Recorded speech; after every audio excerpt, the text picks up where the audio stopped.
Assalomu alaykum hurmatli televizor ko'ruvchilar. Uyg'ur televiziyasining kundalik xabarlarini ko'rishinglarni qarshi olamiz.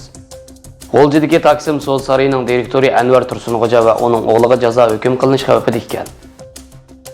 Amerika Tayvan bilan diplomatik munosabatlarni uzgan davlatlarga tashqi yordamni to'xtatadigan bo'ldi. Gollandiyadagi Uyg'urlar harakatda. Sog'lomlik savodlardan semizlikning 8 xil xatari haqida. Tövəndə diqqətinizlə xəbərlərimizin təfsili məzmunlarında olsun. Lagerga ilinib ketilgan bir yildan uzoq vaqtdan beri oilasi bilan hech qanday aloqasi bo'lmagan Anvar Tursunxo'ja va o'g'li Azmat Anvarning chet elda yashayotgan urug' tuqqanlari ularning navbatdagi xavfli ahvoldan xabar berib, Xitoy hukumatining Anvar Tursunxo'jaga 9 yillik majburiyat ma'rifini qo'llamay, o'g'li Azmatni Turkiyada o'qitgan. O'zi Turkiyada tijorat ishlari bilan shug'ullangan degandek bahona sabablar bilan advokatsiz va adliya tartibsiz sudlash tayyorlanganligi. Anvar Tursunxo'janing delosi hozir hukm e'lon qilinish bosqichida ekanligini bildirdi. Anvar Tursunxo'janing Kanada, Norvegiya va Germaniya qatorliq davlatlarda yashayotgan qarindoshlari Munavvar Tursun qatorliqlarning Birlashgan Davlatlar Tashkilotining musofirlar komiteti, bir qism kishilik huquq tashkilotlari hamda Erkin Osiyo radio Uyg'ur bilimiga imzoliq maktub yo'llab ahvolni ma'lum qilgan. Mazkur maktubda gunohsiz qarindoshlarining uchirgan zulmga sukut qilib turmaganligini, Xitoy hukumatining qarindoshlarini gunohkor va jinoyatchi deb qarasa, nima uchun Turkiyada va boshqa davlatlarda o'qiyotgan, tijorat qilayotgan Xitoylar jazoga tortilmaydi? Xitoy hukumati Uyg'urlarni dindan, madaniyatidan ayirib, o'ziga qo'shib olishni planlayotganligini, ular qo'shilmaganlarni har xil arzimas bahonalar bilan turmalarga solab, yo'q qilib etishlarini ayblab, Xitoy hukumatining bu xil razillik, adolatsizlik, nomussizlik qilmishlarini to'xtatib, gunohsiz mazlum Uyg'ur xalqini xo'rlashdan va yo'q qilishdan qo'lini tortishni talab qilgan. Qamoqdagi Anvar Tursunxo'janing Norvegiyada yashayotgan singlisi Marhaba Tursunxo'ja Erkin Osiyo radiosining ziyoratini qabul qilib, aksi haqida ma'lumot berib, aksi Tursunxo'janing 1969-yili 12-oyning 25 kuni G'o'ljid tug'ilganligi. Xitoy doiralarining tijoratchi Anvar Tursunxo'jani Turkiyada bola o'qitdi degan bahona bilan 2018-yili 4-oyning 29-kuni tutqun qilganligi. Uning 1993-yili 6-oyning 10-kuni tug'ilgan o'g'li Azmat Anvarni bo'lsa, Turkiyada o'qidi degan bahona bilan 2018-yili 1-oyning 27-kuni tutqun qilganligi. Shuningdan beri ota-bolaning hech qanday izlari bo'lmaganligiga guvohlik bergan edi. Anvar Tursunxo'janing chet elda yashayotgan qarindosh va boshqa urug' tuqqanlarga vakolatan radiomizga oilasining ziyonkashlik uchrashi ahvoli haqida tafsiliy ma'lumot bergan Kanadadagi muhojir Munavvar Tursunxo'ja inisi Anvar Tursunxo'janing G'o'ljida Taksim Sud sarayini ichib xil ro'naq topgan bir tirishchan yoki tijorat ekanligini bayon qilib, inisini ilgari Xitoy soqchilarining ko'p qatim parakand qilganligini, Anvar Tursunxo'janing ayoli Muqaddas Bilalmo lagerga elib ketilib, yaqinda qo'yib berilgan bo'lsa-mu, ammo psixikasi normal bo'lmaganligini bildirgan.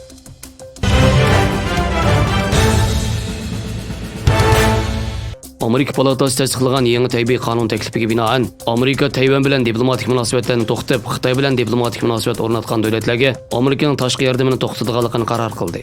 Xitoy Tashqi ishlar ministrligi Amerikaning Tayvan bilan diplomatik munosabatlarni uzib tashlagan davlatlarga Amerikaning yordamlarini to'xtatishni o'z ichiga olgan tabiiy qonun taklifiga shundaqla Xitoy shirkatlari va shaxslar qo'yilgan embargoga qattiq norozilik bildirib, Xitoy Tashqi ishlar ministrligi bayonotchisi Geng Shuang axborot e'lon qilishiga Amerika palatasi tashqi munosabat komitetining tasdiqidan o'tgan tabiiy qonun taklifi orqali Xitoyning ichki ishlariga aralashib olganligini, Xitoy bilan Amerika o'rtasida imzolangan munosabatli kelishimlarga va xalqaro qonunga xilof qilganligini bildirib, tabiiy qonun taklifi bir Xitoy prinsipiga, xalqaro qonun va xalqaro munosabatlarning asosiy o'lchamlariga zo'r darajada xilofdir. Xitoyning ichki ishlariga og'ir darajada aralashib olganlikdir. Xitoy taraf buning qat'iy holda qarshi chiqadi dedi.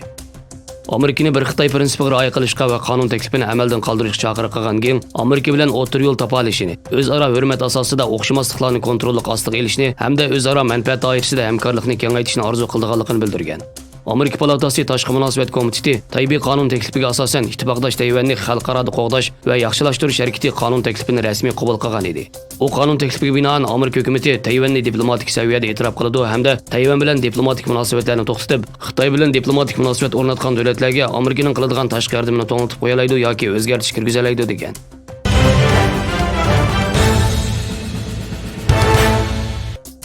26-sentabr kuni Gollandiya Harlem shahrida Uyg'ur madaniyat va tashviqot markazi birlikda Uyg'ur davosini, Uyg'ur masalasini texnik keng doirada tashviq qilib, Gollandiya xalqining Sharq Turkistonni, Uyg'urlarni va kulturlarimizni tunishga, Xitoy tarafdan bo'layotgan zulmning qanchalik og'irligini yana bir qadam ilgirlagan holda bildirish uchun jonliq faoliyat o'tkazdi.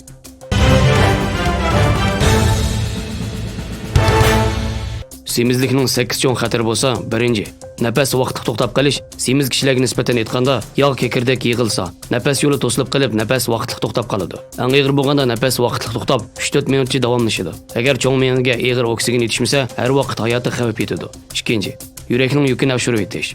Semiz kishilarning yuragining yuki texmi og'ir bo'ladi. Semiz kishilarning qinida may ko'p bo'lg'achqa, ya'ni unumlik holda qon chiqaramaydi. Og'ir bo'lganda yurak iqtidori zaiflashadi. 3. O'sma o'sish ehtimolligi yuqori. Semizlik ko'p xil o'sma bilan zich munosabatlik bo'lib, oshqozon o'smasi, ayollar kasalliklari o'smasi, suydik ajratish sistemasi o'smasi, sut bezi o'smasi qatorliqlarning yuz berish nisbatini oshirib yetadi. 4. Homildora bo'lmaslik. Semizlik ayollarni chiroyli badan holatidan mahrum qilib qolmasdan, yana badanda nurg'un masalalarni keltirib chiqaradi. Masalan, metabolizm to'salg'usi, hayz qatorliqlar. Shuning bilan birga tug'ut iqtidorini ta'sirga uchraydi. Bir qism semiz ayollarda homildor bo'lmaslik ahvoli ko'riladi. 5. Ish yuqori bo'lish. Tadqiqotlarga asoslanganda semizlik kasalligiga giribtor bo'lgan bemorlarning yuqori qon besim, qonda may ko'p bo'lish, diabet kasalligiga giribtor bo'lish nisbati odatdagi odamlarnikidan ko'p yuqori bo'ladi ekan. Buning ichida qonda may ko'p bo'lish kasali arteriya, divar qitib tarishni keltirib chiqarib, yurak va miya tiqilmasini paydo qiladi ekan. 6. Harakat sistemasi kasalliklari. Badan ig'irligidan kelgan besim so'ngak va bo'g'imga nisbatan bir xil yuk hisoblanadi. Vaqtning o'tishi bilan bo'g'im yallig'i paydo bo'ladi. Muskullar zaxmlanadi. Hatto bo'g'imlarning shakli o'zgarib, harakat qilishga og'ir ta'sir yetkazadi. 7. Teriga oksigen yetishmaslik. Ziyoda semizlikning ziyni ham yerda bor bo'lib, og'ir ahvolda teriga oksigen yetishmaslikni keltirib chiqaradi. Teri pirimiz qaradab, oksigen yetishmay ma'lum darajaga yetganda to'xu-at kasalini keltirib chiqaradi. 8. Psixikalik to'salg'u. Semiz kishilarda asosan o'zini kamsitish psixikasi va umidsizlik kayfiyati, tashvishlanish, hatto bir qator psixikalik masalalar ko'riladi. Xabarlarimizni ko'rganingizga rahmat. Ko'rishguncha omon bo'linglar. Xayr xo'sh. Allohga emanet.